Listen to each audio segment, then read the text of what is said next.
अस्सलाम वालेकुम ख़वातीन और हज़रात, शुरू करते हैं आज का हस्बे हाल। मैं हूं आपका मेज़बान फरीद रईस। नाज़रीन, आज शो के आगाज़ में हमारे दरमियान गुफ्तगू के लिए मौजूद हैं सीनियर सियासतदान और मुस्लिम लीग नून के रहनुमा राजा रियाज साहब। अस्सलाम वालेकुम राजा साहब। वालेकुम सलाम। बहुत खुशी हुई है मुझे ये सुन के मुस्लिम लीग के रहनुमा। पहले कंफ्यूजन ही चल रही थी कि राजा रियाज किस पार्टी का बंदा है। बस आपने कंफ्यूजन दूर कर दी सबकी। अल्लाह के फजल से। देखे, बात ये है कि मैं तो अवामी आदमी हूँ, तो अवाम के दिलों में जिस पार्टी की मोहब्बत से मैंने वो ज्वाइन कर ली है, इस वक्त अवाम भी बड़ी खुश है और अवाम को भी ये पता चल गया है कि राजा रियाज के डिसीजन गलत नहीं होते। आप देखें ना, ये निगरान वजीर आजम अनवारुल्लाह काकड़ साहब की सूरत में मैंने अवाम को कैसा हीरा दिया है। आप देखें डॉलर की कीमत कितनी नीचे आ गई है, पेट्रोल सस्ता हो गया है। आप देखें बिजली की चोरी पे कंट्रोल हो रहा है। तो ये सारा काम अगर एक बंदा कर रहा है और वो चुना हुआ राजे रियाज का है, तो लोगों के दिलों में इस वक्त राजे रियाज की मोहब्बत तो बेपनाह मौजूद है। राजा साहब, आपको कैसे मालूम था कि काकड़ साहब एक हीरा है? देखें, आंखें खोल के जिंदगी गुजारनी चाहिए। हम छोटे छोटे थे तो हमारे घर में कोयटे से कंबल आए थे। अच्छा। वो हमारे घर में शोर पड़ गया कि बहुत अच्छे कंबल हैं। मुझे उसी वक्त ज़हन में बैठ गया था कि कोयटे से चीजें अच्छी आती हैं। तो जब इनका नाम सामने आया ना चुनाव के लिए, तो मुझे ये पता था कि ये कोयटे के हैं। तो मैंने कहा अगर कोयटे के कंबल अच्छे हो सकते हैं तो वजीर आजम भी अच्छा ही होगा। क्या ऑब्जर्वेशन है सर। राजा साहब, बहुत अच्छा चुनाव है आपका। आपने तो मिसाल उल्टी कर दी। हमने तो बचपन से यही सुना था कि हीरे की कदर जौहरी जानता है। नहीं नहीं नहीं नहीं, हीरे की कदर राजा रियाज भी जानता है। इस वक्त सारे पाकिस्तान की आवाम की यही आवाज है। जब डॉलर नीचे आया तो लोगों ने मुझे फोन कर करके मुबारकबाद दी है।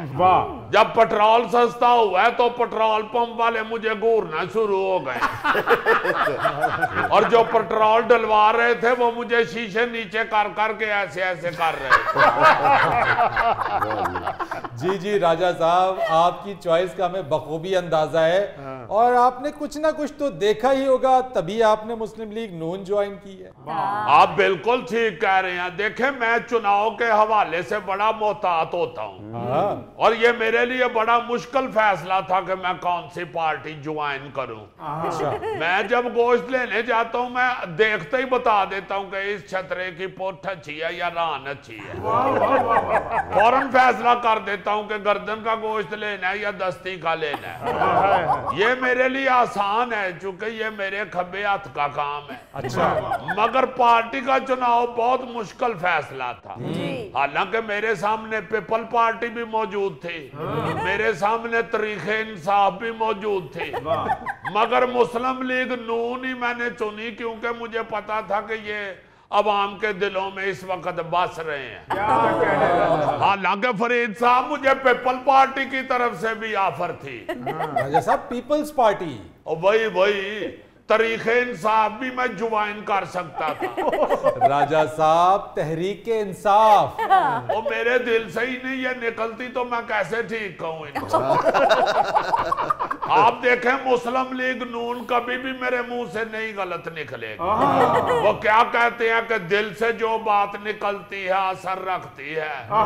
दोस्त होता नहीं हर हाथ मिलाने वाला। राजा साहब, किस शेर का मिसरा किस दूसरे शेर के साथ जोड़ रहे हैं आप? वो चलो, मैं कौन सा मिर्जा गालिब का भतीजा हूं। दोनों मिसरे अपनी अपनी जगह पे असर तो रखते हैं। राजा साहब, 21 तारीख की तैयारियां मुकम्मल है? जी, अल्लाह के फजल से तैयारियां बिल्कुल मुकम्मल हैं। देखिएगा किस तरह का इस्तकबाल होता है मियां नवाज शरीफ साहब। तो मैंने जिससे भी बात की है ना यार, 21 अक्टूबर को उसने फौरन काट के कह दिया यार हमने बना रहे पाकिस्तान जाना है, हमें कोई और काम ना कहिएगा।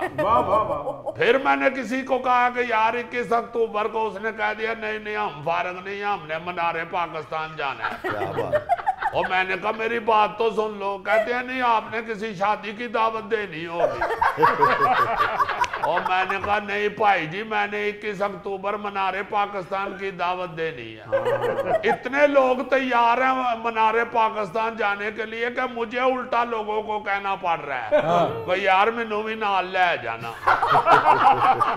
मगर राजा साहब शाहिद खाकान अब्बासी मियां नवाज शरीफ के इस्तकबाल के हक में नहीं है। अच्छा आप तो अब मुस्लिम लीग नून का हिस्सा हैं, कैसे देखते हैं इस बयान को? देखें, शाहिद खान अब्बासी साहब मेरे सीनियर हैं, मेरे लीडर हैं। मैं समझता हूं कि हर पार्टी का जो मुझसे पहले है पार्टी में, यानी मुझसे सीनियर है, वो मैं उसकी इज्जत करता हूं, मेरे सीनियर हैं। आप लोगों में से भी अगर कोई मुझसे पहले का मुस्लिम लीग नून में है तो वो मेरा सीनियर है। वैसे इस बयान की वजह से मैं कई दफा फंसा भी हूं। एक रक्षा यूनियन का सदर था, वो कहता है जी मैं भी आपसे सीनियर हूं। और मैंने कहा मैं मुस्लिम लीग नून की बात कर रहा हूं, मैं सारे यूनियनों की बात नहीं कर रहा। तो इसलिए मैं वाजे कर देता हूं कि मुस्लिम लीग नून के जो लीडर मुझसे सीनियर हैं वो भी मेरे लीडर हैं। शाहिद खान अब्बासी साहब भी मेरे लीडर हैं। मगर उनको ये तो सोचना चाहिए ना, कितना गलत लगे अगर आप किसी शादी पे के जाके तो जेब में से गिटके निकाल के पढ़नी शुरू कर या आप उधर मखाने पढ़ने शुरू कर दे। भाई मियां नवाज शरीफ साहब आ रहे हैं तो यहाँ पे इस्तकबाल ही बनता है, घरों में बैठना तो नहीं बनता। मियां साहब आ रहे हैं, हमारे लीडर आ रहे हैं और एक पाकिस्तान के सच्चे लीडर हैं, हम सबको उनके इस्तकबाल के लिए जाना चाहिए। मगर राजा साहब मियां नवाज शरीफ साहब की वतन वापसी पर उनकी गिरफ्तारी का खदशा भी जाहिर किया जा रहा है। वैसे मैं माफी चाहता हूं, आप जैसा बंदा जरूर चाह में रफ्स डुबो के खाते हुए अपनी शर्ट गंदी करता है। मैंने थोड़ी गिरफ्तार करना है राजा साहब, मैं तो जो अफवाहें चल रही हैं, जो बातें चल रही है उस पर आपसे पूछ रहा हूँ। नाराज हो रहे हैं आप अभी? हद हो गई है आप वाली, क्या कर रहे हैं? इस तरह की लड़कियां वलीमे वाले दिन निसास के साथ लड़ पड़ती। जो मैं बात आपको कहना चाहता हूँ आप वो सुने, आपने मनूस बातें शुरू कर दी।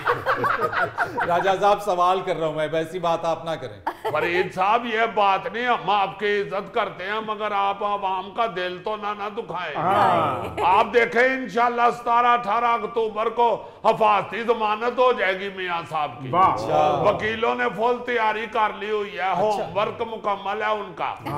वकीलों ने तो ऐसा होमवर्क किया हुआ है, मुझे तो लगता है कि उनको गुड के साथ साथ स्टार भी मिलेगा। यानी आपके कहने का मतलब ये कि सामना करेंगे मियां साहब अपने केसों का। तो ये जो मैं वकीलों की तैयारी बता रहा हूँ इसीलिए बता रहा हूँ, और कोई स्कूल का होमवर्क तो नहीं उन्होंने किया हुआ। केसों का ही होमवर्क किया। फरीद साहब आप तो आपको पता नहीं है, ये सारे झूठे केस हैं। हम तो पुराने सियासतदान हैं, सियासत के अंदर है और गवर्नमेंट के भी अल्लाह के फजल से अंदर बैठे हुए हैं। तो हमें तो पता है ना सारे झूठे केस बनाए हुए हैं। किधर गई वो पनामा लीग? आप देखे ना जरा कितना उसका शोर मचा था। ये हर दफा ही इस तरह करते हैं, मियां साहब आते हैं हर दफा, हमारे लीडर तो वो हर दफा ही उनको हुकूमत तोड़ के तो बाहरले मुल्कों में भेज देते हैं। जाए उनको जाके पकड़े जो पोस्टर पाड़ के बाहरले मुल्कों में जाते हैं। ये गलत अफवाहें फैला रहे हैं मुखालफिन। अच्छा, ये भी कह रहे हैं जी के मियां नवाज शरीफ साहब डील करके वापस आ रहे हैं। हालांकि फरीद साहब मियां साहब ने कभी भी वापस आने की डील नहीं की, वो सिर्फ जाते डील करके हैं। ऐसी बातें कर रहे हैं राजा साहब, क्या हो गया है आपको? उन्होंने हमेशा वन वे डील की है। ये गलत बात जो है वो गलत है। वो आ रहे हैं, आके वो मुकदमों का सामना करेंगे और इंशाल्लाह देखे सारे मुकदमों में वो क्लियर होंगे, क्योंकि मुकदमे हैं ही झूठे। जिस तरह मशहूर किया हुआ है जी कि मियां नवाज शरीफ साहब सिरी पावे बड़े खाते हैं। मैं तो गया हूं तो उन्होंने पूरा डोंगा मेरे आगे कर दिया। मैंने हाला उनको कहा है मियां साहब एक अद्धा पावा ते खाओ, कहते नहीं यार मैनू डर लगता लेला दुलती ना मार दे। वाह जी वाह राजा साहब, मियां साहब ने सालों वाला डोंगा ਤੁਹਾਡੇ ਅੱਗੇ करता तो और क्या, तो फिर ਤੁਸੀਂ ਤੇ ਕਿਸੇ ਦੇ ਅੱਗੇ ਨਹੀਂ ਕੀਤਾ ਹੋਣਾ। तो गौरी साहब 4 तो सारे पावे थे डोंगे में। सिर्फ 4? गोगा जी, लंदन में 6 पावियों वाले बकरे नहीं होते। राजा साहब ये सींगों को भी पाए समझता है। और गोगे जिंदगी भी 4 दिन की है और बकरे के पाए भी 4 ही हैं। तो और क्या। राजा साहब, आप वैसे बड़े दूरंदेश सियासतदान हैं। पार्टी भी आपने बड़ी देखभाल के समझबूझ के साथ चुनी है। निगरान वजीर आजम का नाम भी आपने बड़ी सोच समझ के तजवीज किया। देखें, इसमें मेरे आवाम की बेहतरी है। हाँ। मैं आवाम के लिए सोचता हूँ, मैं और किसी के लिए नहीं सोचता। तो चले आवाम के लिए अब ये बता दीजिए कि इलेक्शंस कब होता हुआ देख रहे हैं आप? इंशाल्लाह इलेक्शन होंगे। जरा फजलुर रहमान साहब सर्दी से डरे हुए हैं। चले जनवरी में ना सही फरवरी में हो जाएंगे। अच्छा। फरवरी में वैसे भी मौसम जरा खुल जाता है। अच्छा। बड़ा मजा आएगा इलेक्शन का। इलेक्शन बूथों पे बैठ के तो फिर साथ साथ नमक लगा के माल्टे खाएंगे, साथ साथ वोट डलवाएंगे। तो राजा साहब, इस बार इलेक्शंस में वोटर्स को वोट डालने के साथ साथ आप माल्टे भी तकसीम करेंगे? देखें फरीद साहब, मैंने मुस्लिम लीग नून ज्वाइन किया तो मैंने अपनी तरफ से उनको कोई ना कोई सलाह मशवरा तो देना ही है ना। मैं तो अपने लीडरों से ये कहूंगा कि वो कीमे वाले नान की जगह हम माल्टे ले आए तो हमारा बजट भी कम हो जाएगा। और फिर मौसम भी चूंकि लून लगा के तो माल्टे खाने का है। और हमारी पार्टी भी मुस्लिम लीग नून है। राजा साहब, मुस्लिम लीग नून है और माल्टे को लून लगाते हैं। और यार क्या फर्क है अगर मुस्लिम लीग को भी साथ लून लगा ले तो। मैं तो यही कहूंगा कि मुस्लिम लीग को भी लून लगा लें और माल्टों को भी लून लगा लें। राजा साहब, माल्टे दे नाल लून जड़ा है ना सफेद नहीं होना चाहिए, काला होना चाहिए जी। वाह, तुम तो इस तरह फरमाइश कर रहे हो जिਵੇਂ 2 दर्जन तेरे अगे छिल के रख दी हैं। राजा साहब ये अगे सिर्फ रखो, इन्हें छिलने भी नहीं खा जाने ने। जुल्फी तू माल्टा खाना नहीं, सिर्फ ਉਹਦੇ ਚੋਂ ਮੂੰਹ ਨਾਲ ਬੀ ਕੱਢਣੇ ਨੇ। नाज़रीन, यहाँ पर वक्त हुआ एक ब्रेक का, हमारे साथ रहिए। छोड़ दे मुझे, मुझे छोड़ो, मैं टीचर नहीं हूँ, मैं प्लम्बर हूँ। छोड़ो मुझे। फरीद भाई, दुख किस बात का नहीं है कि हम पे तशद्दुद हुआ है। दुख किस बात का, कुछ छुड़ाने नहीं आया।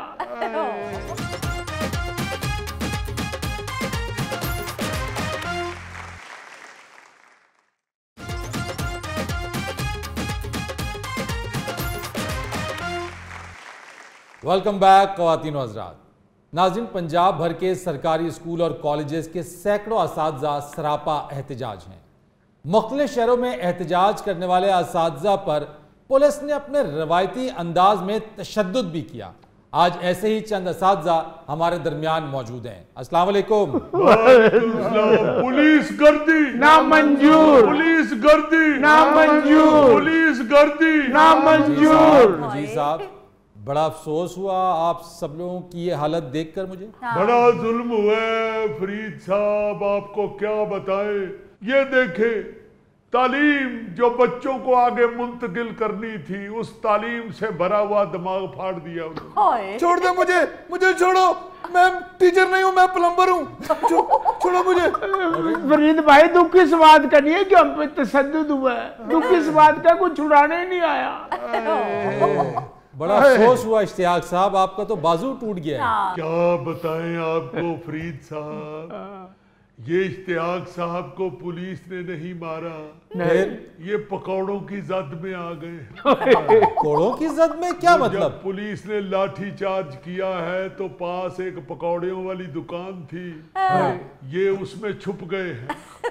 वो जो पकौड़ियों वाला बंदा था दुकानदार, उसने कहा आप फिक्र ना करें, आप हमारे मोहतरम हैं, उस्ताद हैं, हम किसी को नहीं पता चलने देंगे। उसने अपना शटर नीचे फेंक दिया, ये उसकी दुकान में छुपे हुए थे।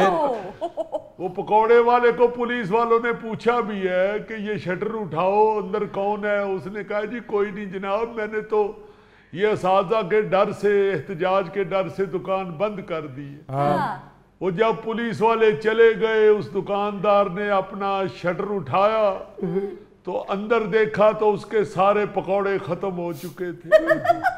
बस फिर उस दुकानदार के 2 बेटे थे जो पहलवान थे, वो तीनों बाप बेटों ने मिलके फिर इश्तियाक साहब का बाजू तोड़ा। फरीद भाई बड़े दिनों के बाद माँ का अम्मा। मैं एक बात जानना चाहता हूँ मजीद साहब, ये स्कूल और कॉलेजेस की तालाबंदी करके आप लोग ये सड़कों पर एहतजाज करने क्यों चल पड़े? हद हो गई अवली, आप ये क्या बात कर रहे हैं? असातिज़ा के साथ जो ज्यादती हो रही है, सारी पॉलिसी चेंज कर रहे हैं। भाई आपने हमारी तनख्वाहों में से पैसे काटे हुए हैं, हमारा हक है, वो हमें मिलना चाहिए। हमें ये कहने से कौन रोक सकता है, साडा हक एथे रख।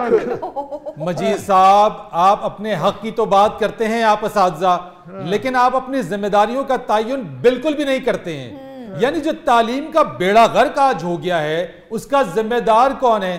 सरकारी स्कूल और कॉलेजेस में पढ़ाई ना होने के बराबर है। वालिदैन अपने बच्चों को सरकारी स्कूल और कॉलेजेस में अब भेजते नहीं हैं। कोई एक कारकर्दगी बताइए। यानी सरकारी स्कूल से पढ़े हुए बच्चे की कोई पोजीशन बोर्ड में, किसी मेडिकल और इंजीनियरिंग कॉलेज में उसको दाखिला, यानी क्या बात करते हैं आप मजीद साहब? यानी हम अपने हस्बे हाल प्रोग्राम में ही कामुकी के एक कॉलेज का हमने हवाला दिया था कि 1 साल ऐसा भी आया जहां एक बच्चा भी दाखिल नहीं हुआ। यानी सारी कारकर्दगी प्राइवेट स्कूल्स की, सारी कारकर्दगी प्राइवेट कॉलेजेस की। पोजीशन ले तो प्राइवेट स्कूल से बच्चा, पोजीशन ले तो प्राइवेट कॉलेज से बच्चा। आप लोग क्या कर रहे हैं यार? मैंने आपको कहा था हम गलत प्रोग्राम में आए हैं। आप देखें वो तो पुलिस का और हुकूमत का साथ दे रहे हैं। मत मारो, मत छोड़ो मुझे, ये डंडों सोटियों से ये चिराग बुझाया ना जाएगा। ओए आप चिराग नहीं है, आप शम्मत साहब हैं। मजीद साहब, मैं यहाँ पे जरूर कहूंगा कि जो रवैया पुलिस ने आप लोगों के खिलाफ इख्तियार किया वो बिल्कुल नहीं होना चाहिए था। असातिज़ा की इज्जत और तकरीम सब पर लाजिम है, मलजूम है। यानी असातिज़ा पर तशद्दुद बिल्कुल नहीं होना चाहिए।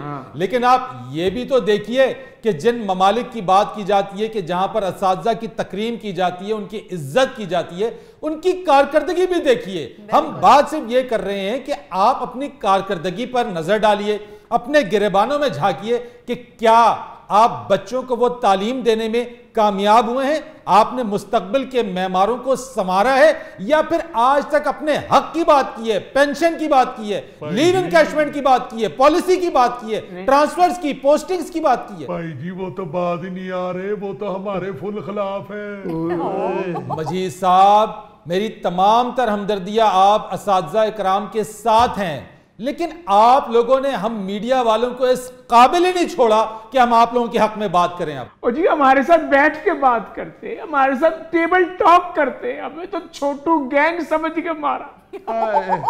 बाजू तोड़ दिया जिसके साथ मैं नवाला मुंह में डालता था। फरीद साहब, हमने तो सोचा कि आप दूध में हल्दी मिला के हमें पिलाएंगे, उल्टा आपने ही हमारे जख्मों पे नमक छिड़कना शुरू कर दिया। मत मारो मुझे मत। तुम्हारे मारने से पता लगता है तुम अनपढ़ लोग हो, स्कूल नहीं गए, कॉलेज नहीं गए। बड़ी शर्मिंदगी की बात है कि कौम के मामारों का ये हाल कर दिया है। आप देखिए, हम अच्छी कौम बनाने के लिए दिन रात मेहनत कर रहे होते हैं। जी, आप जो दिन रात एक कर रहे होते हैं, दिन रात मेहनत कर रहे होते हैं, वो भी सुन लीजिए। यानी साल में 365 दिन होते हैं, उन 365 दिनों में 100 दिन भी आप लोग पूरा नहीं पढ़ाते हैं। यानी कभी गर्मियों की छुट्टियां, सर्दियों की छुट्टियां, ईद त्योहार की छुट्टियां, इम्तिहान आने से पहले 1 से 2 माह पहले छुट्टियां। यार मजीद साहब, क्या बात कर रहे हैं आप? कौम के मेमारों की तामीर ऐसे की जाती है, ऐसे दिन रात एक होता है और ऐसे दिन रात मेहनत की जाती है। ये तो कोई मेहनत ना हुई। यानी 365 दिन में से सिर्फ 100 दिन या उससे भी कम। फरीद साहब, अगर हम टीचर इतने ही बुरे हैं तो अफगानियों के साथ हमें भी निकाल दे। जी, शेर जमा साहब, आपकी ख्वाहिश भी पूरी होने जा रही है। अल्लाह खैर करे। सिंध हुकूमत ने यह काम शुरू कर दिया है। गजब खुदा का, यानी सैकड़ों नहीं हजारों टीचर्स ऐसे हैं जो घर बैठ के सिर्फ तनख्वाहें ले रहे हैं और कभी पढ़ाने स्कूल या कॉलेज नहीं आए। निगरान वजीर तालीम सिंध राना हुसैन ने लिस्टें मांग ली हैं। 15 रोज में उन्होंने कहा है कि लिस्टें दी जाएं जो असातिज़ा जाली या फेक भर्तियां जिनकी हुई हैं उनकी लिस्ट मांगी गई है और उनको निकाला भी जाएगा। भाई साहब जो जाली भर्ती हुए हैं उनको निकाले, हमें तो ना निकाले, हमें तो पेंशन देना। मैं आपको ये अर्ज करना चाहता हूँ कि ये जो पेंशन की पॉलिसी चेंज कर रहे हैं या जो लीव इनकैशमेंट की पॉलिसी चेंज कर रहे हैं, भाई उसका ये रवैया सिर्फ असातिज़ा के साथ क्यों है? आप असातिज़ा को ही सिर्फ अपने टारगेट पे रख के बैठ गए हैं। आप दूसरे में, भाई हम तो अल्लाह के फजल से फिर भी मेहनत कर रहे हैं, हम पढ़ा भी रहे हैं बच्चों को। आप देखें फरीद साहब, ये जो आप रिजल्ट की बात करते हैं अब अच्छा नहीं या प्राइवेट स्कूल कॉलेजेस का अच्छा है, तो आप ये भी तो देखें कि उधर मालकान ने असातिज़ा को किस तरह फैसिलिटेट किया हुआ है। वहां पे कितने मौके हैं बच्चों को पढ़ाने के। मजीद साहब, आपके पास क्या पढ़ाने के मौके नहीं है? क्या आपके हाथ पांव बांध के स्कूल में दाखिल किया जाता है? आपके क्या मुंह पे टेप लगा दी जाती है? ओ यार, ये बंदा तो बिल्कुल ही SHO हो गया यार। जी हमारे आप जवाब देना मजीद साहब। फिर आगे भागो, इधर जाओ, इधर जाओ, इधर जाओ। खुदा का वास्ता शम्मद साहब, आप फिर जान निकाल रहे हैं हमारी। आप देखें फरीद साहब, जो भी है किसी हर चीज का कोई तरीकेकार होता है। हम उधर एहतजाज के लिए बैठे हुए हैं, इन्होंने चारों तरफ से बंद करके घेर के मारा हमें। पहले कंटेनर लगा के जी आपके साथ बात होगी, वो बात क्या डंडों सोटों के साथ होती है। हमारी खवातीन टीचर बेचारियां जो वीडियो बना रही थी पुलिस के जुल्म सितम की, उनके मोबाइल पकड़ के नहर में फेंक दिए। एक बच्ची चीखती रही है, खुदा के वास्ते ना फेंकना, खुदा के लिए ना फेंकना। इसमें मेरे बच्चे की सालगिरह की तस्वीरें हैं और मैंने उस सालगिरह का बिल भी खावन से लेना है और मेरे पास और कोई सबूत ही नहीं बात आए, उसका फोन छीन के तो पानी में फेंक दिया और सारी बच्चे की सालगिरह गिल्ली हो गई। फरीद साहब वाटर कैनन से साटे लगाते रहे। वाटर कैनन के इतना प्रेशर था कि मेरे पैरों पे प्रेशर मारा और मैं फिसल के सीधा सड़क के ऊपर जाके गिरा। ये इश्तियाक साहब पे जब पुलिस ने वाटर कैनन से हमला किया तो ये जोर जोर से चिल्लाने लगे, साबुन, तौलिया, मेरे नए कपड़े। जी मुझे तो समझ ही नहीं आई कि ये पुलिस का वाटर कैनन है। मैं तो ये समझता रहा हूं कि शायद चिड़ियाघर में हाथी को जैसे नहलाते हैं मुझे भी नहला रहे हैं। आगे, फिर आगे, आगे,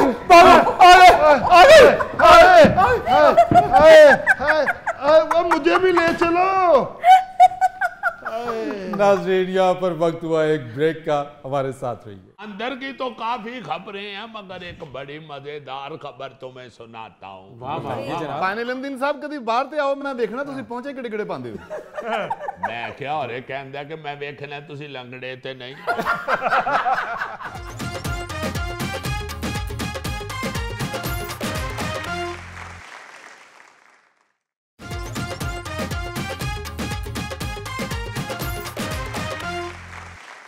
जी गोगा जी, क्या फरमा रहे थे आप?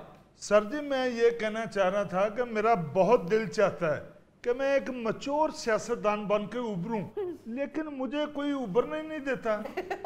मेरे भाई आप कोठे से छलांग लगाओ, फिर काफी देर उभरते रहोगे।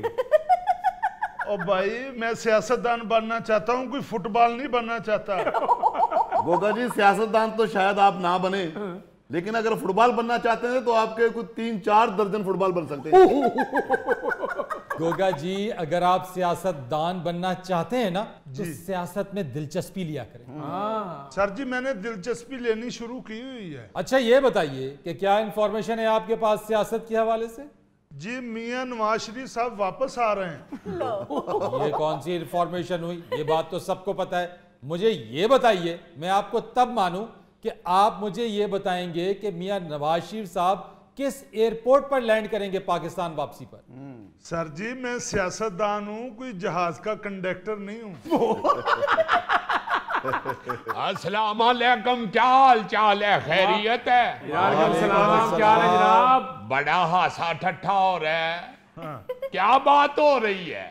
चाचा सीआईडी, मैं हस्बे हाल के मैच्योर सियासतदान गोगा जी से ये पूछ रहा था कि मियां नवाज शरीफ साहब जब 21 अक्टूबर को वतन वापस आएंगे तो किस एयरपोर्ट पर वो लैंड करेंगे? शाबाश है, ये वो सियासतदान है जिससे आप सिर्फ ये पूछ सकते हैं कि 5 किलो चावलों में घी कितना लगता है। ऐसी इंफॉर्मेशन लेनी हो तो चाचे सीआईडी की खिड़की खड़काया करो। अच्छा, तो आपके पास है इंफॉर्मेशन? देखें, ये तो बात हो रही है कि वो इस्लामाबाद उतरेंगे। अच्छा, मगर मेरा मुखबर जो है वो असल बात बता रहा है। अच्छा, वो कहता है कि जितनी देर तक इनको हिफाजती जमानत नहीं मिलेगी यहाँ आने का डर और खदशा रहेगा। अच्छा, कि कहीं यहाँ आते ही गिरफ्तार ना हो जाएं। इसलिए हिफाजती जमानत तो उनके आने से पहले ही अप्लाई की जाएगी। मगर मुखबर कहता है कि चाचा सीआईडी, जो हिफाजती जमानत होती है उसके लिए कोर्ट में बंदे की हाजिरी जरूरी होती है। अच्छा, यानी उन्हें खुद कोर्ट में पेश होना होगा इस हिफाजती जमानत को लेने के लिए? जी हाँ। अब अगर तो हाजिरी से मुस्तस्ना कर दिया अदालत ने तो फिर तो जमानत मिल जाएगी। मगर मियां साहब चांस नहीं ले रहे। वो कहते हैं कि इस्लामाबाद सीधा उतरूंगा, अगर हिफाजती जमानत ना मिली हुई तो सीधा कोर्ट जाऊंगा, हिफाजती जमानत वसूल करूंगा और फिर वापस लाहौर आ जाऊंगा।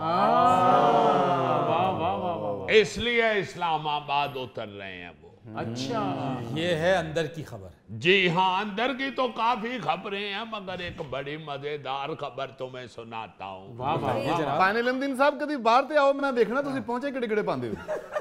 मैं क्या हो रहे कहता कि मैं देखना तुसी लंगड़े थे नहीं।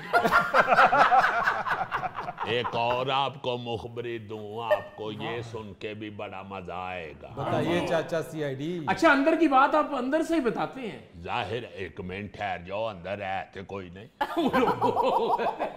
बार बार अंदर बेंदे हो, पिछो कंध पाटी। और नहीं बेटे, आपकी परजाई कहती है कि आप इस तरह की बातें महल्ले में ना किया करें, हमें को आपकी मुखालफत बढ़ जाए। लीक हुई थी बात। हाँ, वो शुक्र है 10 बजे सो जाती है। आपने अच्छा किया प्रोग्राम का टाइम 11 बजे रखा हुआ। लो जनाबे अली, आपको ये बताने लगा हूँ कि लाहौर के मुस्लिम लीग नून के सदर परवेज मलक मरहूम के फौत होने के बाद लाहौर की सदारत के ऊपर बड़ी बहसें मुबैसे चल रहे थे। बहुत सारे उम्मीदवार थे मुस्लिम लीग नून की सदारत के, जिनमें ख्वाजा हसन साहब, ख्वाजा इमरान नजीर साहब, राना मशहूद साहब, हाफिज नुमान, कई जो सीनियर लोग हैं जो कई सालों से मुस्लिम लीग नून की खिदमत कर रहे हैं। मगर मरियम नवाज साहिबा जो हैं वो सिर्फ सैफुल मुलूक खोखर के ऊपर फोकस थी। अच्छा, कि इन्हीं को सदर बनाना है। पिछली गल आपको बताऊं, मैं यही जानना चाह रहा हूं चाचा कि क्यों? मियां शहबाज शरीफ साहब भी इस बात के खिलाफ थे कि खोखरों को सदारत नहीं देनी, जो सीनियर लोग हैं उनमें से किसी को देनी। अच्छा, तो फिर कैसे मिल गई चाचा? बस ये मरियम नवाज साहबा ने कहा कि नहीं होगी सदारत इनकी। अब सदारत तो उनको मिल गई, जिससे सारे जो सीनियर लोग थे उनके मुंह बने हुए थे। वो बीच में से नाराज थे, मगर जाहिर है अपनी अपनी सियासत की खातर कोई बोल नहीं था रहा बेचारा। मगर ये जो मरियम नवाज साहिबा का जलसा हुआ है, जिसमें काफी शिरकत हुई है लोगों की, बड़ा जलसा कहा जा रहा है। जी जी। वो चूंकि खोखरों ने अरेंज किया हुआ था, मेन रोल उनका था। उस जलसे को देखते हुए जितने भी नाराज लोग थे, अब वो सारे दड़ बट गए। समझ गए हो? उनको अब जो गिला शिकवा था, या किसी वक्त वो गिला शिकवा कर सकते थे, वो कहते हैं कि चलो चुप्पी पली। चूंकि जो मेन लीडरान हैं, करता धरता लोग हैं जी, वो सारे इस जलसे से बड़े खुश हो गए हैं। और अब उन सब के वोट जो हैं वो खोखरों के साथ चले गए। नंबर पक्का हो गया। वो चाची आ गई है। झूठ बोले गौरी काटे, गौरी से डरियो, तेरी चाची मेके गई है तुम देखते रहियो। नाज़रीन, यहाँ पर वक्त हुआ एक ब्रेक का, हमारे साथ रहिए। आगे शादियां होनी है ना, ते नकाहान ने कंप्यूटर रख के बैठे आने। दूल्हे का नाम,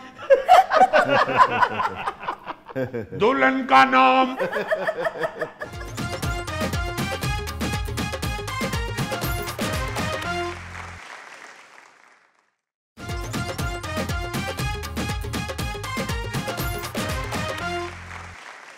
अच्छा जी, अपना फरीद साहब वो क्या कहते हैं कि जाने कहाँ गए वो दिल, हाय हाय हाय, कहते थे तेरी राह में हाय नजरों को हम बिछाएंगे।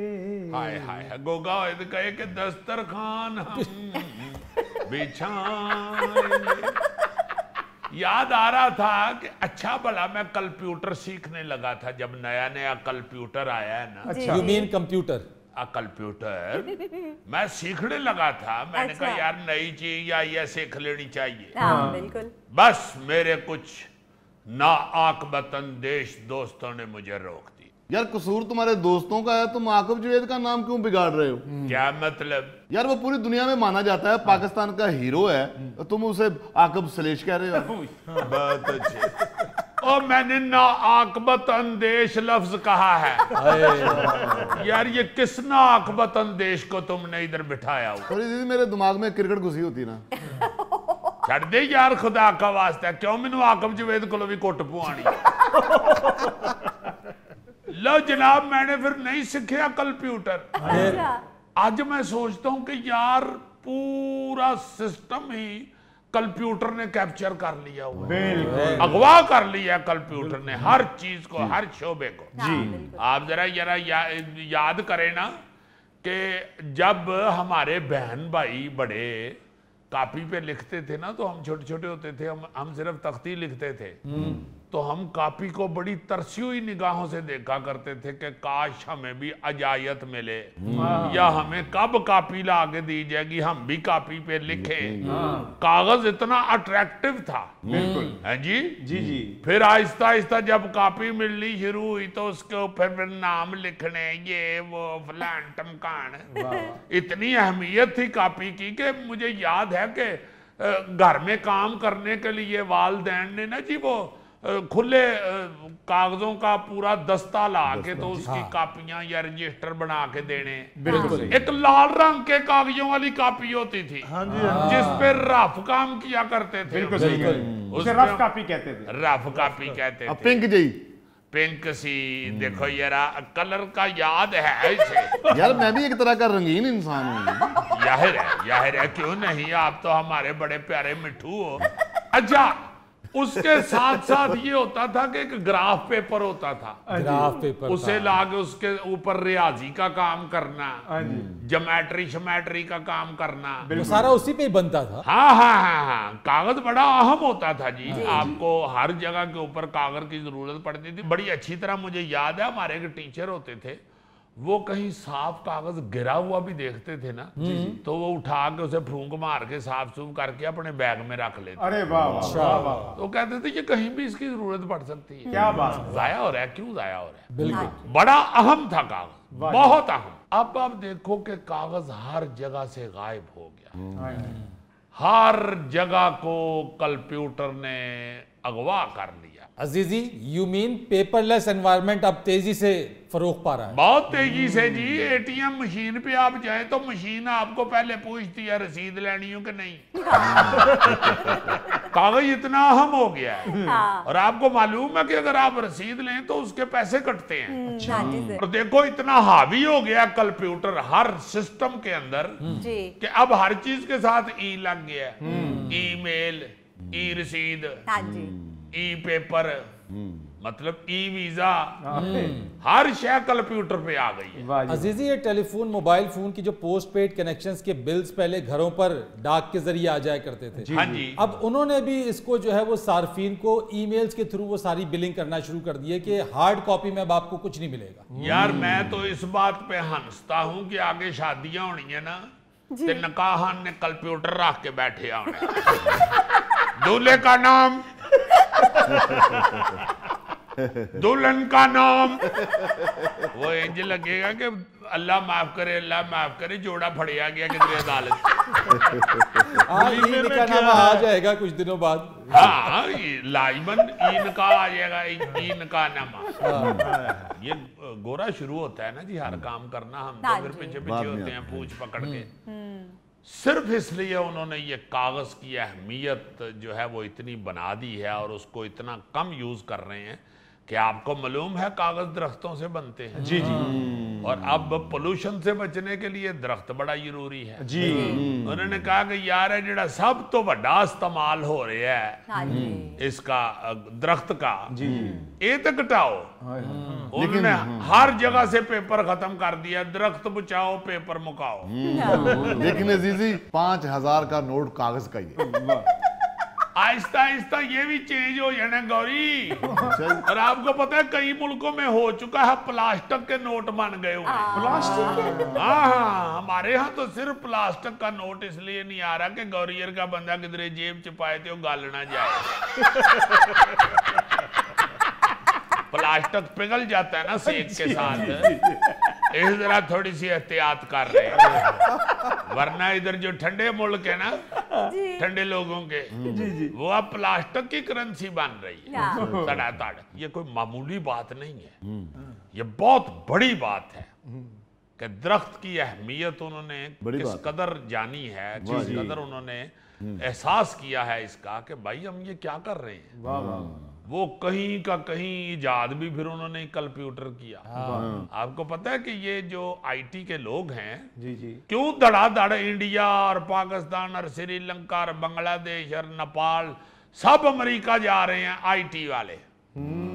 ये जो धड़ाधड़ जा रहे हैं अमेरिका, ये आईटी के लोग इसमें सबसे ये आधा हैं। बिल्कुल ऐसे। मेरी तो अंग्रेजों से बात होती रहती है ना। नहीं यार, ईमान से जो बाइडेन को परसों मैंने फोन किया है, फिर अच्छा उन्हें नहीं चुकिया। अरे मैंने तो किया है ना, वो ना चुके थे उदी मरी। सही चुक बात है। लेना तो क्या बात करनी थी आपने? नहीं वैसे ही यार जरा होता ही है ना, हेड वाली करनी होती है। और मैं ਉਹਦੇ ਕੋਲੋਂ ਕੀ ਲੈਣਾ ਹੈ? नहीं एक बर्गर ਸਵਾਏ ਵੀਜ਼ੇ ਤੇ ਮੈਨੂੰ ਉਹਦੇ ਕੋਲੋਂ ਕੀ ਚਾਹੀਦਾ? चलो तुम्हारी तरफ से तो हो गई यार, उसने नहीं उठाया ना। ਉਹਨੇ नहीं चुकिया, सानू किया। अजीजी तुम भी आईटी का एक कोर्स कर लो। यार आईटी का कोर्स कर लेना चाहिए मुझे, बस मैं यही सोचता हूँ। हालांकि जब अमान से नया नया कंप्यूटर आया था तो मैंने ये डिस्कस किया था दोस्तों, तो मैं बताया ना, नाक बतन देश दोस्त। ਹੁਣ ਤੇ ਨਹੀਂ ਤੁਸੀਂ सुनिया? नहीं मैं ਹੁਣ कोई नवी गल ना कढ़ लवे। अजीजी भाईजान मैं अमेरिका जा सकता हूँ? हाँ क्यों नहीं, तुम्हें तो भी ये की भी जरूरत नहीं, कार्गो के थ्रू चले जाओ। मैं क्या बिस्तरा हूँ? ये बात नहीं है, तुम डब्बे में फिट आ जाओगे, ये कह रहा हूँ। अब से फ्रीजर वाले डब्बे में तुम आ सकते हो। इतनी देर में खड़ा नहीं हो सकता फ्रीजर वाले डब्बे में। फ्रीजर वाला ऐसे होता है, वो फ्रिज वाला होता है। अजीजी गोगा जो है ना वो नॉर्मल कार्गो में नहीं जा सकता, ये हैवी ऑब्जेक्ट्स में इसका शुमार किया जाएगा। नहीं होते फिर ਤੁਹਾਡੇ ਕੋਲੋਂ फोन शोन करा के किधरे अपड़वा ही देंगे। स्पेशल प्रोटोकॉल नहीं मुझे मिल सकता? नहीं स्पेशल प्रोटोकॉल भी मिल सकता है, डब्बे के ऊपर लिखा देंगे हैंडल विद केयर, साथ वो शीशे का जग बना देंगे कि शीशे का सामान है इसमें।